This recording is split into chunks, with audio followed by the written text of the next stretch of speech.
I came to the camp in 1950 as a 15-year-old student at Groton School, and I worked at the camp for about 3 or 4 years as a counselor, and then I actually became assistant director, and for 1 year I was director of the camp. I'll tell you another story. During the period in the 1950s when I was working at the Groton School Camp, one of the campers became a kitchen boy, and that meant he came and worked for the whole summer and got paid a very small stipend. And eventually he worked his way up and he became the assistant chef. So that was 1953.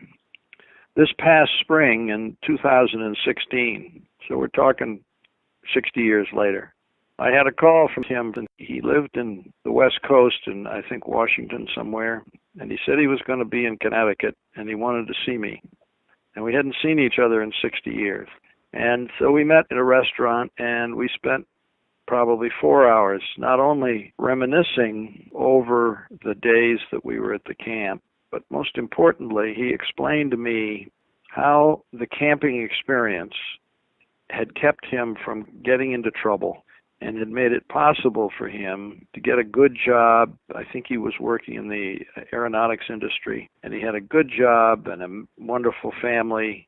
And here he was in his late 70s or early 80s, and he attributes all of the good fortune in his life to the fact that the camp influenced him to go on the straight and narrow rather than to get into trouble.